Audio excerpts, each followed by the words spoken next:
We're here with Lucas. I'm Pastor Trevor, and this is Epic Convos.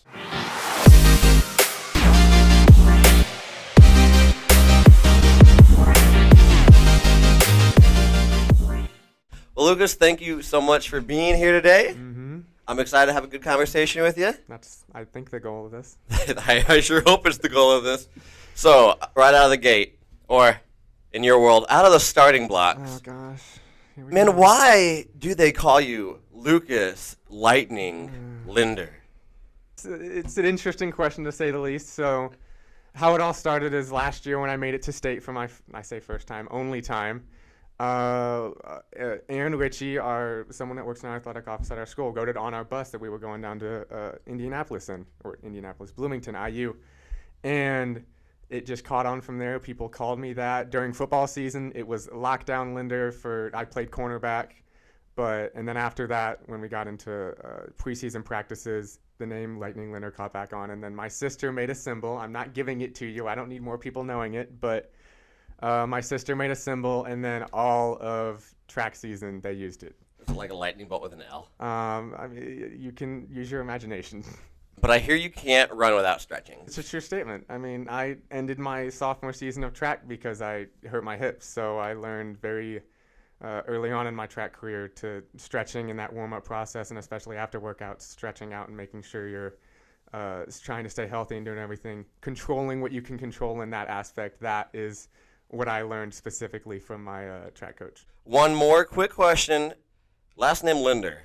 How come the name of the chocolatier never caught on?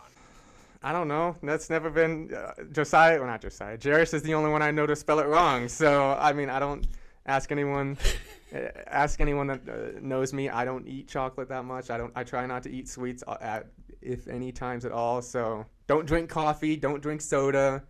Weirdos over here do that, but hard facts. We're going to get into it today. It's going to be awesome. We'll be talking about controlling the controllable, like when Trevor just starts calling you random nicknames, and you can't control anything about that. We'll get into it here today. It's going to be an exciting topic here, Lucas. All right, man. So you mentioned already just a little bit in talking about track and about who you are, the idea of controlling the controllable. And I know that's what you want to get into today, so let's dive into it. Why was that the topic that you wanted to bring to the table today? With peers, especially in high school and going into college, I don't know if I'll experience this or not, but a lot of people look at specific situations and think, there's nothing I can do about this, or there's nothing that I can do to get out of this, or in an addiction, or in anything along those lines. They're like, I'm just stuck. There's nothing I can do. And in certain situations, that's true. There are certain situations where you need to go to God for stuff, but I also think that there are specific things here on earth that are within our control. And for me, I'll get into it specifically on track first.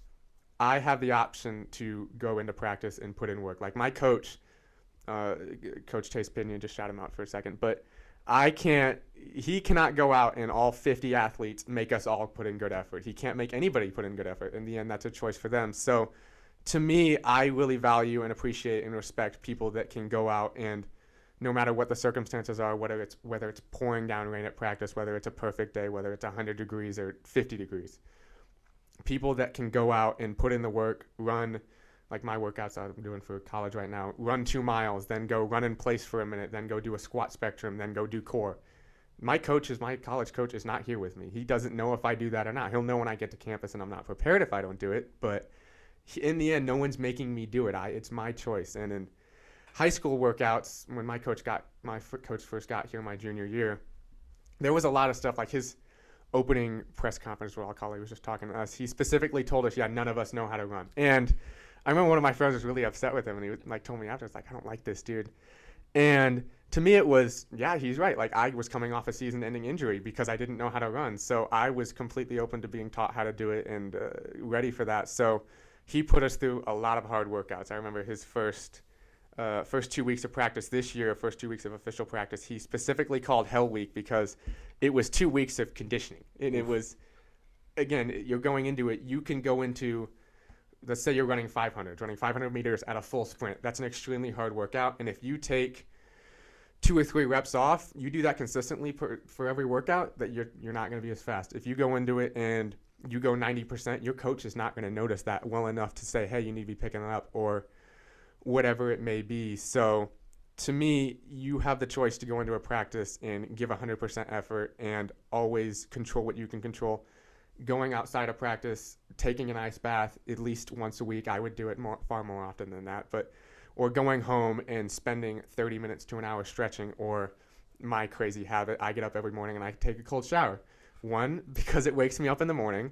Much better way to do that. Wakes me up, then I go read the Bible after that. That gets me ready for that. And it's a form of recovery. That cold water gets your body to recover faster. So to me, it's an easy thing to do. Is it mentally hard to do? Yes, but mental toughness is a choice to me.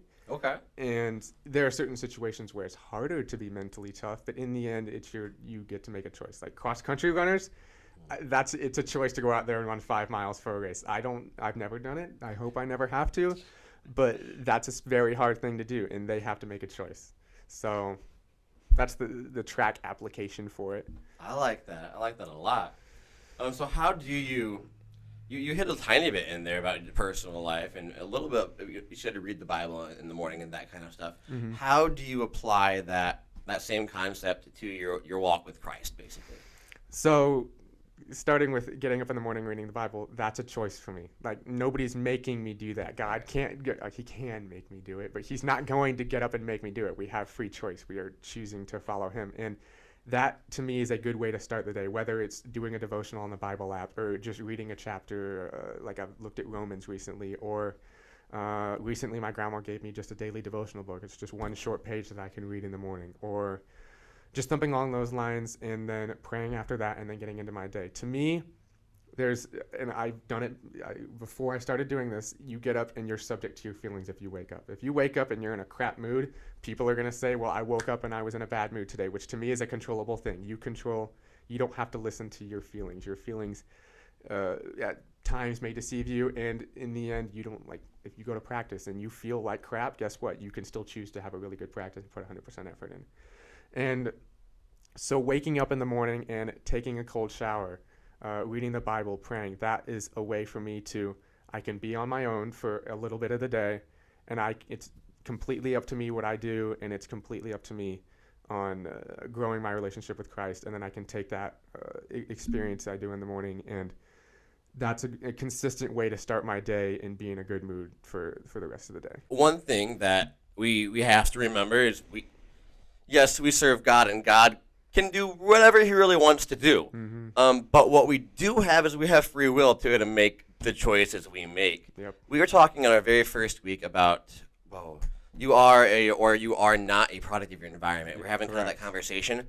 And then I had a conversation with one of the adult leaders afterwards. Shout out Rob Chalk. I know he would totally be okay with this. He brought up the idea of, no matter what environment you're in, you still have control over your decisions. Mm-hmm. Like what you do, yes, you could be affected by a ton of things, but no matter what, you control you. Mm-hmm. You decide whether you're going to be in a good mood, whether you're going to compete hard, whether you're going to say, that it's just a rainy day, I don't feel like it. That's still up to you. Yeah. And I think that's important for us to remember, because I think sometimes we take it as like the easy way out. Like, I just didn't feel up to it today, so I just didn't do it. Mm-hmm. I mean, I'm sure you've seen that at track. I'm sure you've 100%. We've seen it in at churches too, where people are they're just not having a good day, and then they're just not Christ-like that day, and they're like, well, I just wasn't having a good day.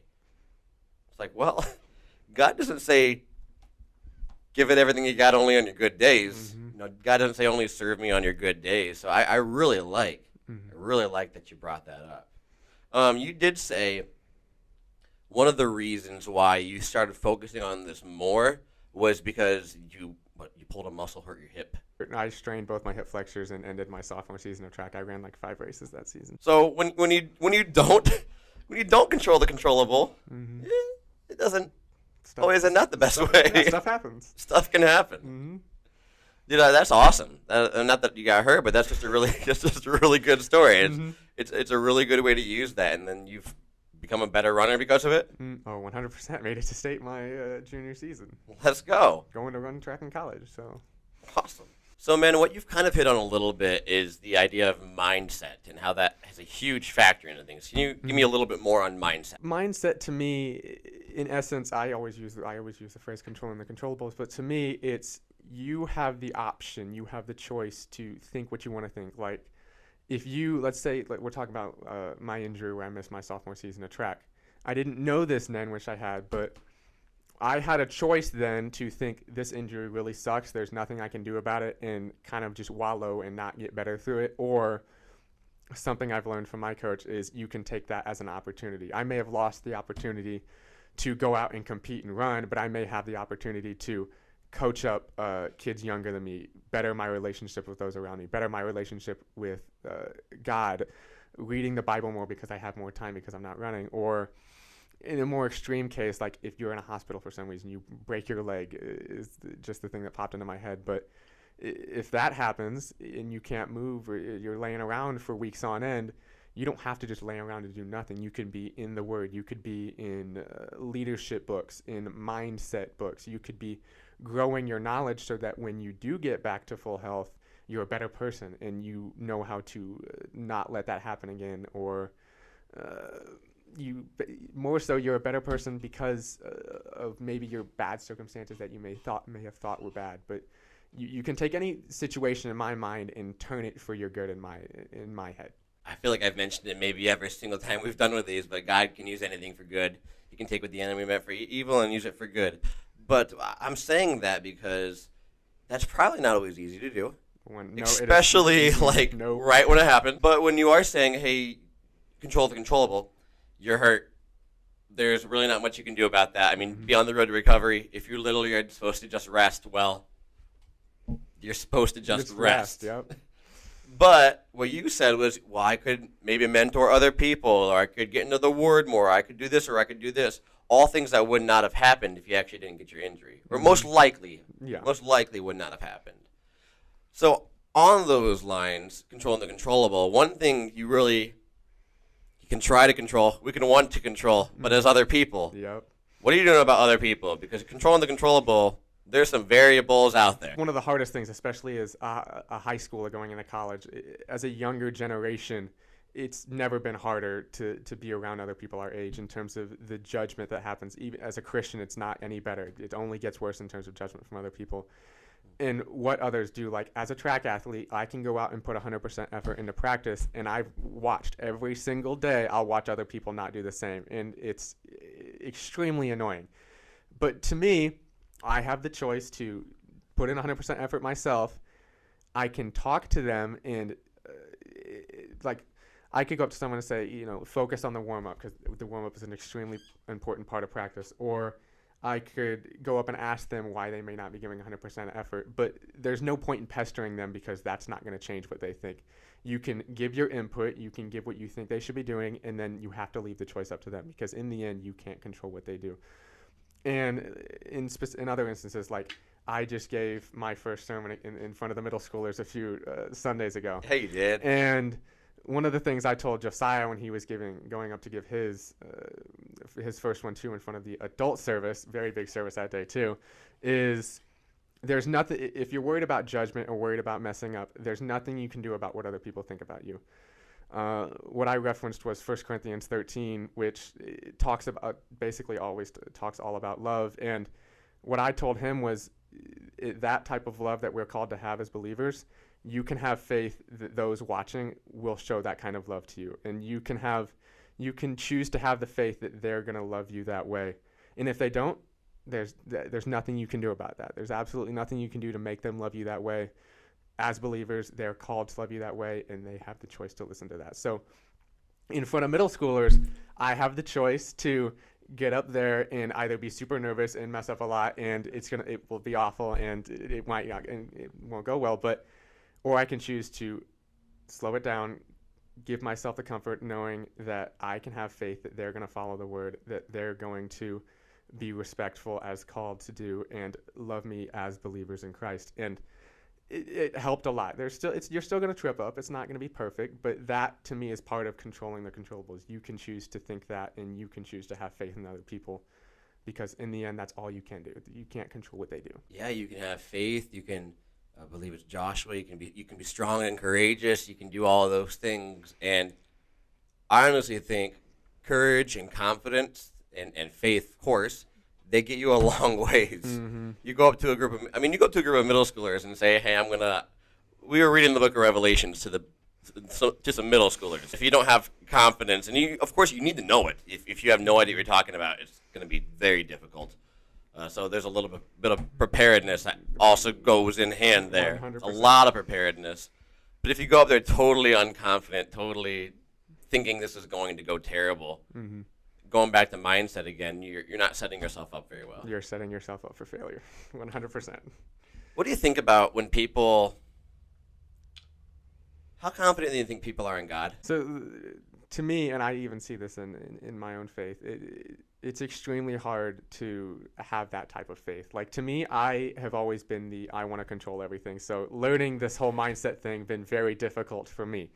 And even so, like, giving something to God and thinking, I want this to happen, and having faith that he'll do that, or in confidence that he'll do that, it's really hard because there's nothing you can do. And patience is another thing that goes with that. It's his timing, not ours. So we may ask him to do something, and he may say yes, but it may be yes 2 years from now, or 2 months from now, or whatever. So in the end, that's another part of it's extremely hard. Like I say, the controllables, it's not an easy thing. It's an extremely hard thing to do. It takes a lot of practice. You will fail, but you can always learn from your mistakes. You can always learn from, why did this happen? Why did I lose faith this time? Or why did I not have a good mindset or a good attitude for this workout or whatever it is? You can take that and learn from it and move forward with it. Like, control of controllables, one of my favorite verses, Romans 8:28, and we know that God works all things out for the good of those who love him and are called according to his purpose. That's having faith in him. That's knowing that, like, I made it to state my junior year track season. I didn't make it back my senior year. And I can look at that 2 ways. Wow, this really sucks, and be in an awful mindset. Like, wow, this really sucks. I was worse this year. And I was not, my 100 time increased, but my 200 and my 400 were I didn't touch what I did last year. And it's a hard thing to get about, but I know that I got much better mindset wise this year.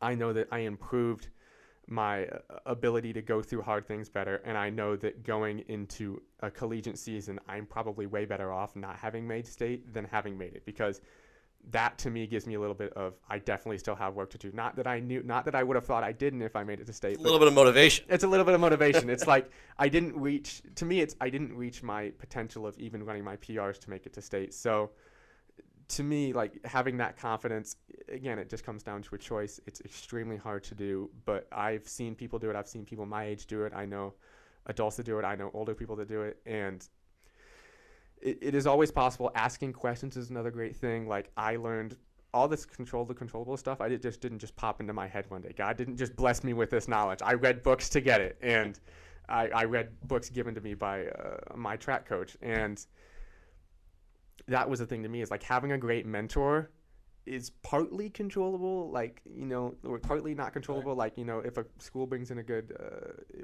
coach, great. If they don't, that sucks. But to me, it also is, you have to search out good people. Like Coach Pinion, I could have never thought in a million years God would put somebody like him in my life. The impact he's had on me, I couldn't even put into words in terms of, it's an opportunity to go and run track in college, go to a small Christian school where I can study ministry. That's something I wouldn't have had the opportunity to do without college, because I wouldn't be able to afford going to a small school.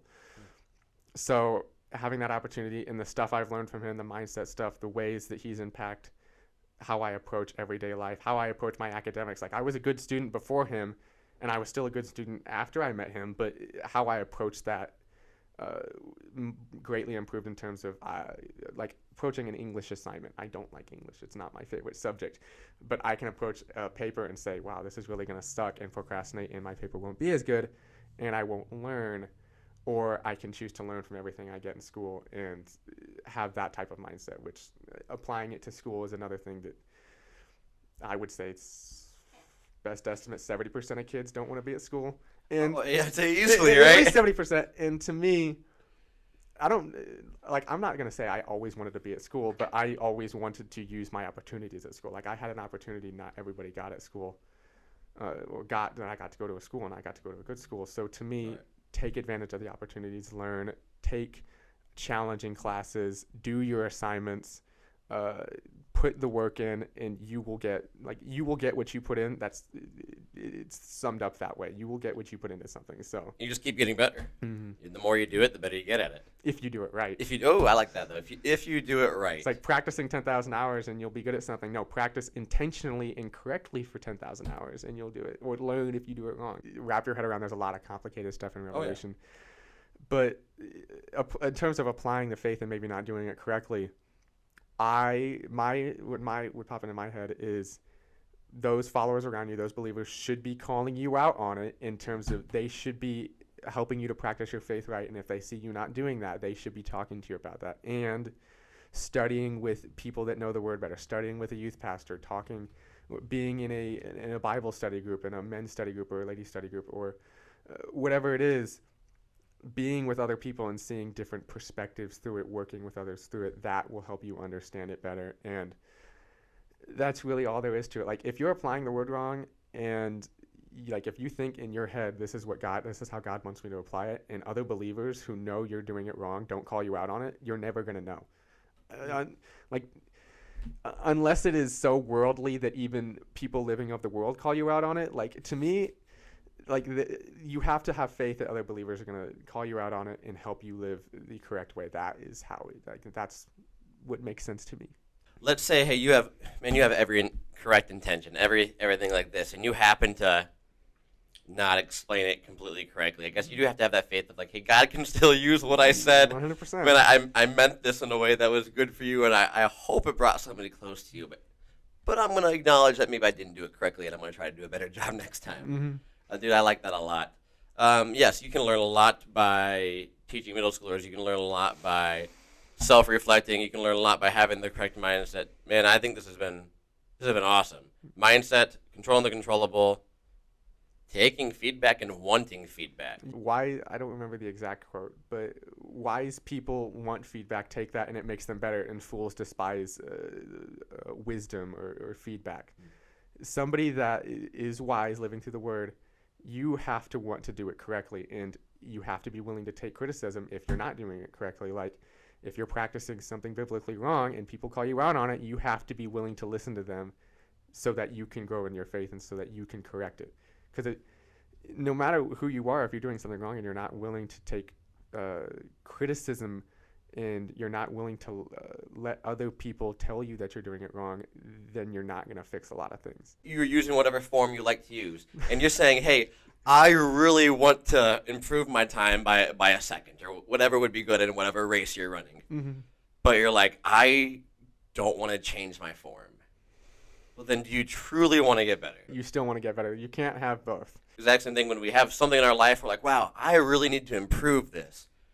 But I want to keep doing it my way, and I actually don't really want to change it. Even though I know I should, I'd be better if I did. Mm-hmm. And we try to like hold on to whatever it is that is hindering us from actually really doing our best. Yeah. Like, being someone who came to faith late as a 17-year-old, looking at other people and like looking at people younger than me, like in youth group, I was an 18-year-old or a 17-year-old coming into it and seeing 15-year-olds way stronger in their faith than I've ever been in my life. And it's intimidating to see that. But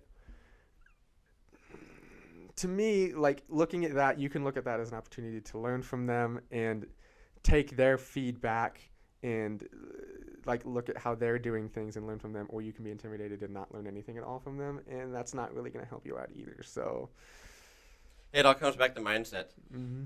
Man, Lucas Linder, very potential youth pastor someday, going to college. I could see it happening.